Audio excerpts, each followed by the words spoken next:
ভাইয়া ডিম এগুলো কত করে বিক্রি করেন? 30 টাকা ভাই। 30 টাকা। হইছে কি ভাই আমার কাছে টাকা নাই, আপনি কি আমারে ফ্রিতে একটা ডিম খাওয়াইতে পারবেন? অবশ্যই। খাওয়াইবেন? খান সমস্যা। তাহলে একটা ডিম খাওয়ান না ভাই। ভাই হাঁসের ডিম কত করে? 30 টাকা। হ্যাঁ। ভাই এটা কি আমাকে একবারে মন থেকে দিছেন আপনি? একবার মন থেকে। খুশি মনে দিছেন? জি ভাই। তাহলে ঠিক আছে ভাই, আপনাকে ধন্যবাদ। হ্যাঁ Okay. আচ্ছা ঠিক আছে, আল্লাহ হাফেজ। ভাইয়া ওই ডিমওয়ালা লোকটার কাছ থেকে আমি একটা ফ্রিতে ডিম চাইছি, কোনো টাকা নিছে না। দর্শক দেখেন এই যুগে এমন মানুষ পাওয়া কিন্তু অসম্ভব। সো আজকে ডিমওয়ালা ভাইয়ের জন্য একটা সারপ্রাইজ থাকবে, চলেন। যে সারপ্রাইজটা হচ্ছে ডিমটা হাতে ধরেন। সারা জীবন তো বেচলেনি, হ্যাঁ, নিজে তো খান না, খান নাকি? খান খায় খান, আমি তো দেখি না। হ্যাঁ আজকে ধরেন এই ডিমটা যদি আমি খাই তাহলে ডিমের দাম কত? 30 টাকা। কিন্তু ডিমটা যদি আপনি খান এই ডিমের দাম হইব 1000 টাকা। খাইতে পারবেন নি? খাইতে পারবো ভাই, আপনার টাকা দেওয়া লাগবে। তাহলে না, টাকা তো পাইবেন অবশ্যই। খান আপনি, আপনি খান। এই তো খাইছেন, খাওয়া শেষ? ভাই উনি তো খাইলাইছে তো আজকে নিজের ডিমটা নিজে খাইতে পারছেন। এনেন আপনি ডিমের টাকা ধরেন। ভাই, লাগবে না। না নিতে হবে, ধরেন।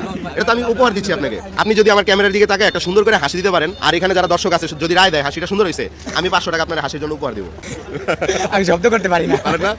আচ্ছা ভাই আপনারা কি বলেন, হাসি সুন্দর হয়েছে? ভাই সুন্দর হয়েছে। হ্যাঁ এনেন, আপনি হাসির জন্য আরো 500 পাইলেন। তাহলে আপনি খুশি? থ্যাংক ইউ ভাই। এই যে আপনি পুরো উপহারটা কেন পাইছেন জানেন? জি ভাই। আমাকে একটা ডিম ফ্রিতে খাইতে দেওয়ার জন্য।